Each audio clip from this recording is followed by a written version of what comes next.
buenas noches, bienvenidos a Claro y Conciso. Este programa es un homenaje al 50% de los niños guatemaltecos. Le quiero pedir, amable televidente, que no cambie de sintonía y que lo vea con atención. Es un programa breve, pero en el que trataremos de sacar algunas conclusiones de los dos programas anteriores. Los invito a ver antes de seguir nuestro espacio editorial. ¿Se ha puesto usted alguna vez a pensar, en un país tan lleno de problemas como el nuestro, cuál es el principal problema que debemos resolver? Nosotros sí, y hemos llegado a la conclusión que sin lugar a dudas, el mayor problema que tiene Guatemala está en sus cimientos.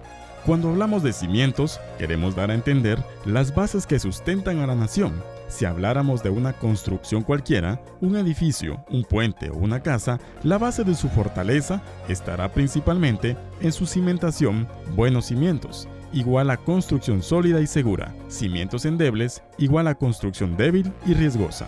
¿Cuál es la base de nuestra nación? La misma que la de cualquier otra nación, sus habitantes, la persona humana. Si los habitantes de una nación tienen deficiencias fundamentales como las que provoca la desnutrición crónica infantil, la cimentación de esa nación es deficiente. Con nuestro país pasa algo extremadamente grave, pues no son cientos de niños, ni tampoco miles. Los desnutridos crónicos son nada más y nada menos que la mitad de nuestros niños. Sí, 1 de cada 2 niños guatemaltecos padecen este terrible mal. Pero eso no dibuja la dimensión de nuestro problema. Del total de niños centroamericanos con este problema, que suman casi 2 millones, 1 millón, es decir, la mitad de los centroamericanitos desnutridos son chapincitos. La desnutrición crónica trae aparejados otros problemas realmente graves, problemas que minan ya la precaria salud de la mitad de nuestros pequeños. Existen enfermedades asociadas en las que pocas veces reparamos. Para dimensionar la gravedad de nuestro problema, es importante compararnos con la nación que tiene menos problemas de desarrollo humano de Centroamérica. Hablamos de Costa Rica. Viendo la gráfica, podrá percatarse, por ejemplo, que mientras la mitad, el 49.4% de los niños chapines padecen anemia, solamente el 3% de los niños ticos padecen dicho mal. Ahora veamos con atención, mientras poco más de la mitad, 1 de cada 2 de nuestros niños, padecen infecciones respiratorias agudas, IRA, así como enfermedad diarreica aguda, EDA, solamente cerca del 1% de los niños ticos, 1 de cada 100, padecen estos males. Pero allí, lamentablemente, no queda el contraste que nos pinta, el cuerpo entero, como una nación negligente que ha dejado crecer los profundos problemas de desarrollo humano, a niveles muy peligrosos. Veamos ahora la terrible enfermedad de Kwashiorkor. Mientras en Costa Rica, esta afecta a 2 de cada 100 niños, en nuestro país, 6 de cada 10 niños lo padecen. Cuando pasamos a analizar el marasmo que aqueja a los pequeños, los niños ticos simplemente no conocen el mal, pero casi 8 de cada 10 niños chapines lo padecen.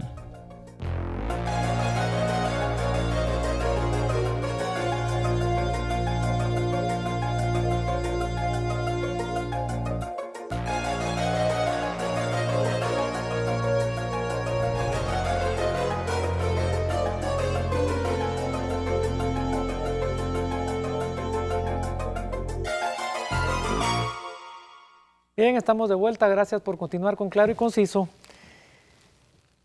Definitivamente, nosotros hemos emprendido una cruzada en este foro, una cruzada que va mucho más allá de partidos políticos, mucho más allá de 4 años, mucho más allá de nuevo presidente. Es una cruzada en pro de lo más importante de este país, que debiera ser nuestros niños. Como hemos visto en los 2 programas anteriores, de boca de expertos, de boca de gente calificada, Guatemala afronta un gran problema, el problema de la desnutrición crónica infantil, que le dé el derecho a la mitad de nuestros niños, a 1 de cada 2 de nuestros niños, a desarrollarse con normalidad. Julio, ¿qué opina al respecto?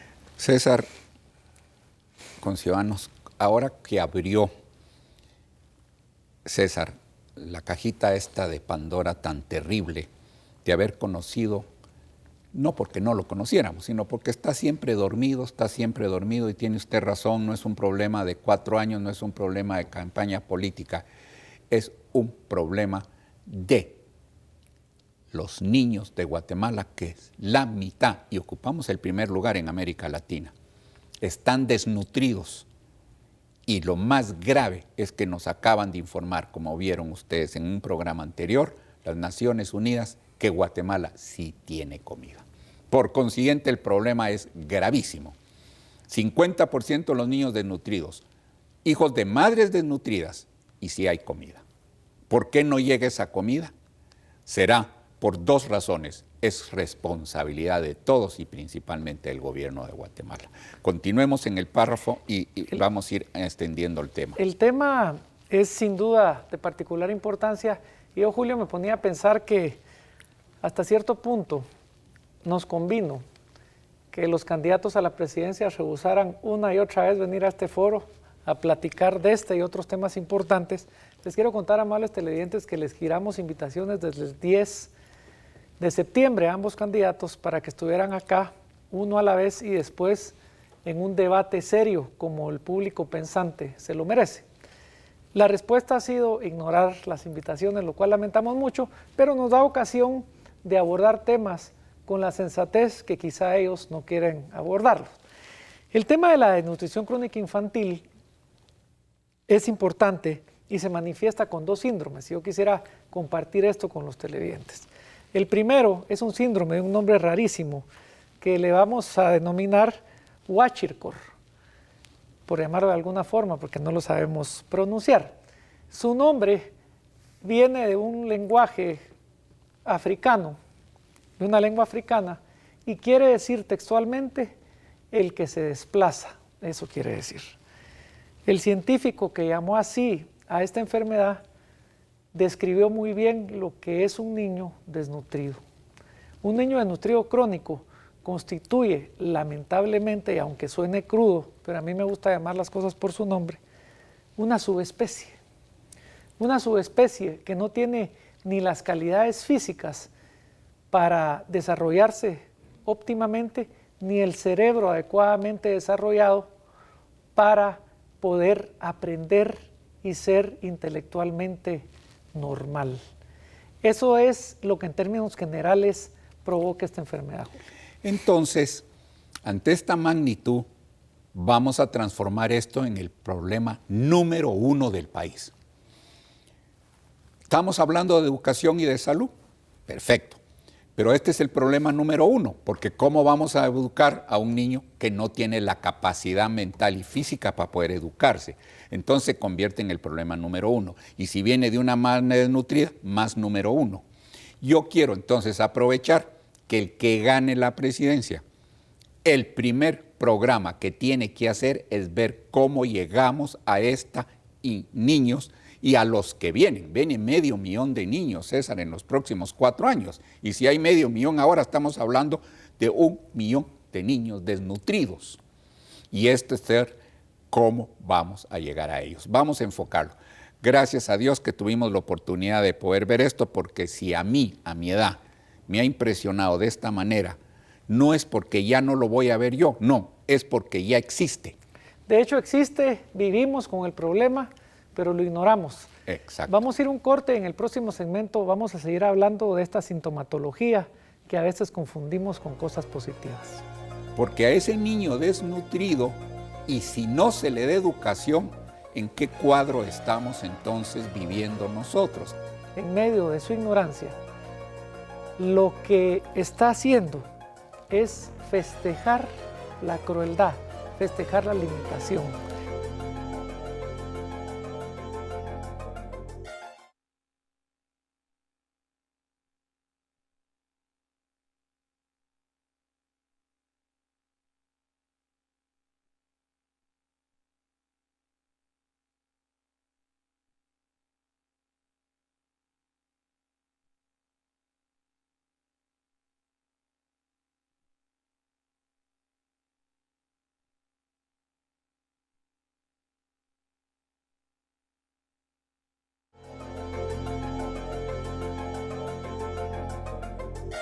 De vuelta en Claro y Conciso, gracias por continuar con nosotros y quiero que sigamos conversando y explicándoles este mal de Kwashiorkor. Este mal se caracteriza, quisiera que pusieran atención en sus pantallas, El niño que aparece a la izquierda en sus pantallas es un niño nutrido adecuadamente. Ustedes ven un niño esbelto, no está ni siquiera gordito, es un niño esbelto normal. La gordura no necesariamente, o el sobrepeso, es sinónimo de salud, como a veces nuestra ignorancia nos lo hace creer. El niño de la derecha es un niño con esta enfermedad, Kwashiorkor, que quiere decir el que se desplaza. Este niño ustedes pueden ver en su cabeza, una cabeza no desarrollada normalmente, un cráneo.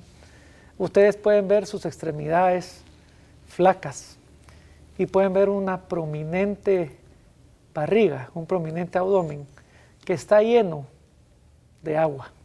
Lleno de agua porque cuando la sangre tiene falta de nutrientes, provoca que el agua, y de proteínas, provoca que el agua, según los científicos, se acumule en la parte abdominal. Este es lo físico que se ve de la enfermedad.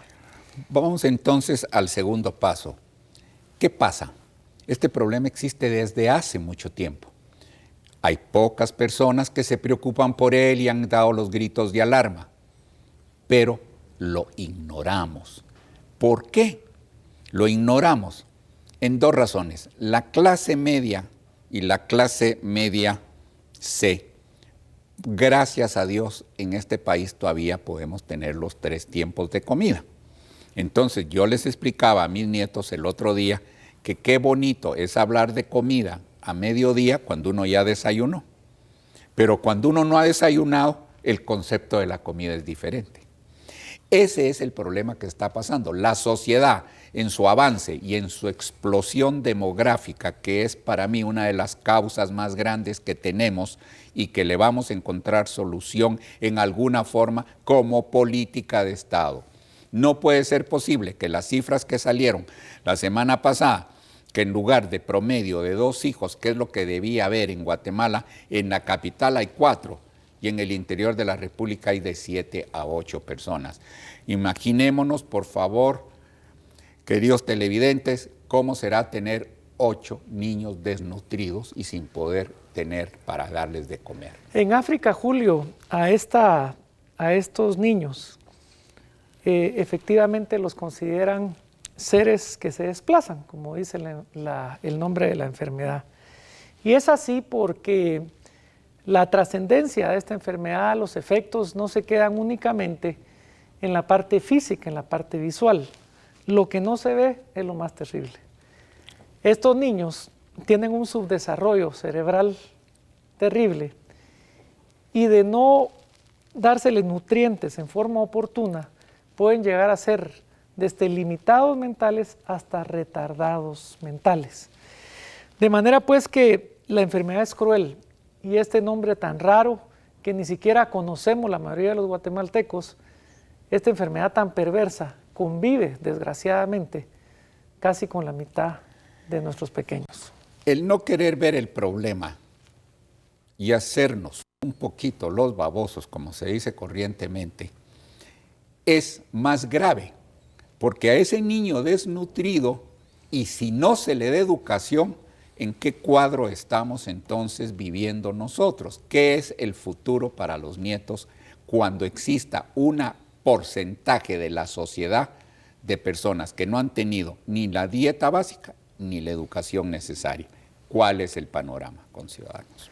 El panorama es ciertamente desolador. Y ya vimos pues una parte de los síndromes que afectan a estos niños, esta enfermedad de Kwashiorkor.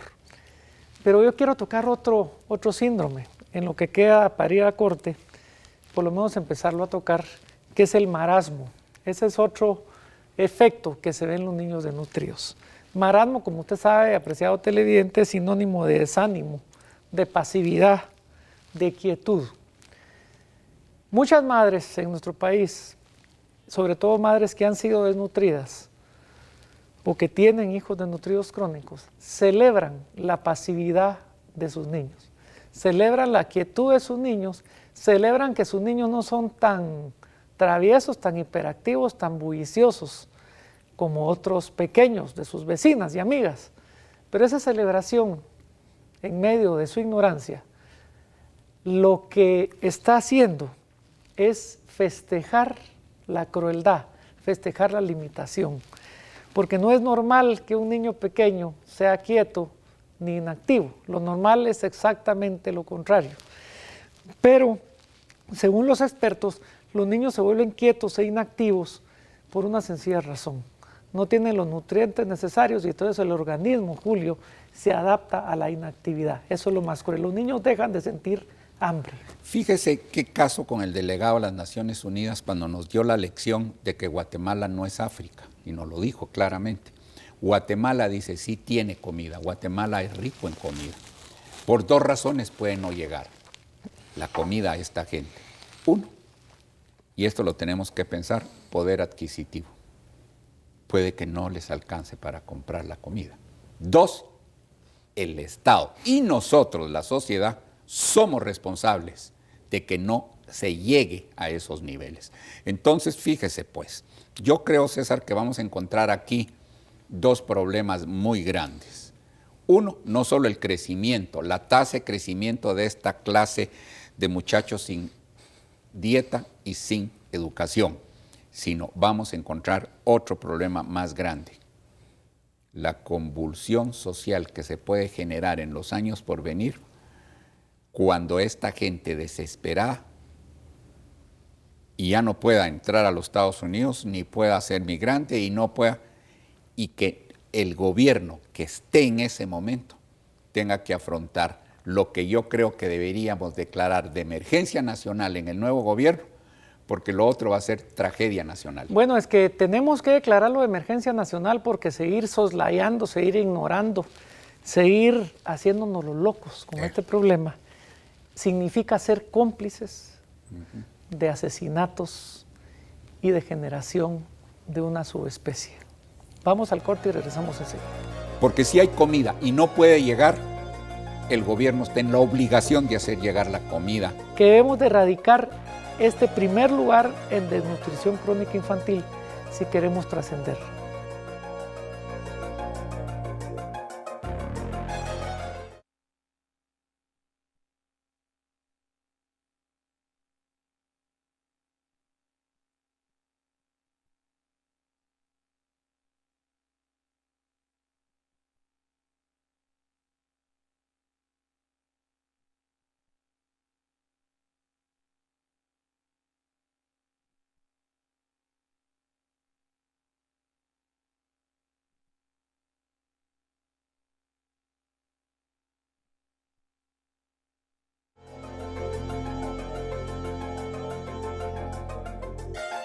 Bien, continuamos con Claro y Conciso. Gracias por continuar con nosotros.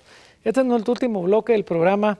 Yo quería empezar diciendo y agregando a lo que Julio decía, de que explicar por qué, siendo un país rico, siendo un país de tierra fértil, donde en la grieta de cualquier banqueta surge la vida, eso usted lo habrá visto, no siendo África, no habiendo mayor aridez en nuestras tierras, ¿por qué hay gente con hambre? Si Guatemala sería capaz de alimentar, me decía alguien, a Centroamérica con su rica tierra. Hay un factor que dejamos en el tintero que es la ignorancia de las propias madres desnutridas. Nosotros en casa tuvimos el ejemplo de una persona que trabajó con nosotros que insistía en alimentar a su niña de 2 años con comida chatarra, con una bolsita. No voy a decir marcas porque no se trata de hacer comerciales ni de demeritar ninguna marca, pero era una bebida chatarra y era una bolsita con unos tostaditos chatarra. Y por más que nosotros insistimos en que la alimentara apropiadamente con los alimentos que gracias a Dios abundan en casa, ella insistía en no hacerlo y se fue de la casa enojada porque nosotros interferíamos en que alimentara adecuadamente a su hija. Ella había sido una niña desnutrida y yo llegué a comprenderla y a entender que no tenía la capacidad mental para discernir el daño que le estaba haciendo a su hija. Yo lo que voy a pedir ahora es en una forma de una seriedad absoluta, que se declare política de Estado.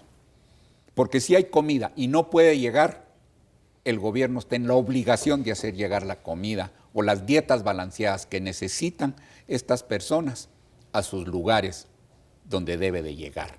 Esto es obligación del Estado, pero lógicamente tiene que ir acompañado de una política de control científico la natalidad, y lo digo así para que no nos vayamos a caer en ningún problema religioso, control científico de la natalidad, porque esta explosión demográfica no puede seguir generándonos el problema en grado geométrico.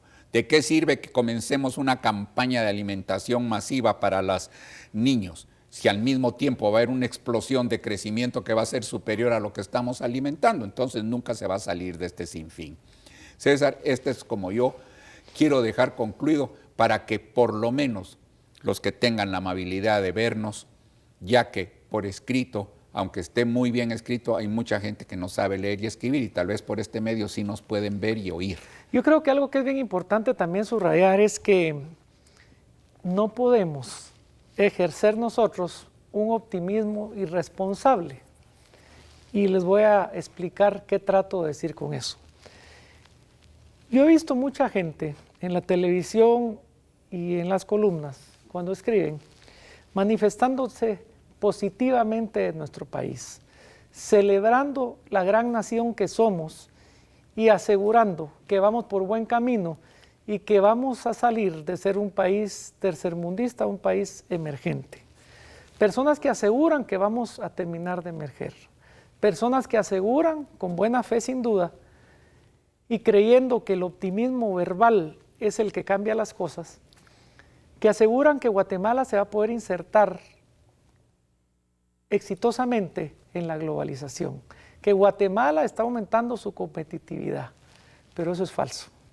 Eso es falso una vez sigamos ignorando los graves problemas y el principal problema que tiene el país, que es el desarrollo humano. No podemos, Julio, aspirar a éxito económico, aspirar a ser una nación grande si no atendemos lo prioritario.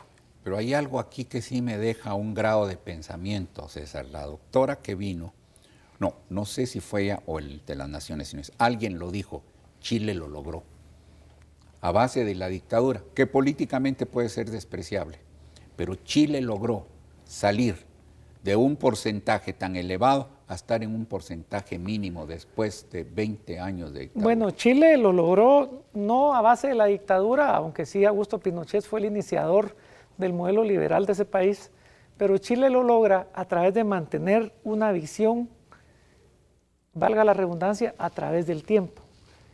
Chile lo logra porque encuentra el norte, encuentra una ruta y la siguen igualmente, la ruta económica de desarrollo, igualmente el dictador, igualmente la derecha, igualmente la izquierda evolucionada. Política la de Estado. siguen todos, política de Estado. Chile logra trascender y hoy es una nación del primer mundo, es una nación orgullosamente desarrollada de Latinoamérica y es una nación que tenía los mismos problemas que tiene Guatemala. Sin embargo, hoy la pobreza de Chile alcanza apenas un 12% y la pobreza extrema y el hambre y la desnutrición crónica han sido erradicadas. De manera que Chile demuestra que sí se puede planificando en el largo plazo. Entonces, César, para concluir, debemos, yo sí quiero preservar una dosis de optimismo en el sentido ese, que si hay países que han logrado salir, ¿por qué no podemos hacerlo nosotros? Yo creo, Julio, totalmente en el optimismo, pero en el optimismo responsable, en el optimismo que nos busca esforzarnos, a hacer planes, a buscar el norte y a ir hacia allá. No creo en el optimismo irresponsable que nos lleva a celebrar lo incelebrable, que nos lleva a jugar a ser felices en un país de la ignominia y de la marginación, que nos lleva a pensar que solo hablando de que las cosas van a estar bien, las cosas van a cambiar. El optimismo irresponsable que nos lleva a pensar que será un presidente el que cambie el país. El optimismo irresponsable que nos lleva a no actuar. Yo creo en el optimismo responsable que nos lleva a construir y a esforzarnos, en un optimismo que nos llevará a convencernos de que no existe una democracia pobre que sea segura. Existen tiranos que gobiernan países pobres y seguros, cortando manos a los ladrones, aniquilando a los delincuentes. Pero la pobreza y la democracia no pueden ir de la mano con la seguridad. Debemos entonces convencernos de una actitud positiva, pero proactiva, de que debemos erradicar este vergonzoso 117 lugar de desarrollo humano que tiene a nuestro país a la saga de Latinoamérica, que debemos de erradicar este primer lugar en desnutrición crónica infantil si queremos trascender. Otras naciones lo han hecho y nosotros podemos hacerlo, pero tenemos que trabajar en ello. Y lo primero que tenemos que hacer es reconocer el problema. Yo quiero aprovechar para terminar, para invitar a empresarios y profesionales para que se unan en esta cruzada de Claro y Conciso y de la Asociación Guatemala Futura, para que se comuniquen con nosotros y que hagamos un plan desde el lado no partidista, desde el lado apolítico, desde el lado donde no nos interesa impresionar a nadie, sino que nos interesa resolver el problema. Si usted se quiere sumar a este esfuerzo, no esperemos que los políticos lo tomen como prioridad nacional. Volvámoslo nosotros prioridad nacional, denunciándolo, señalándolo, gritando que pare la desnutrición infantil. Piénselo. Buenas noches. Hoy resulta que es lo mismo ser derecho que traidor. Ignorante, sabio, chorro, generoso, estafador, y todo es igual, nada es mejor. Lo mismo un burro que un gran profesor. No hay aplazado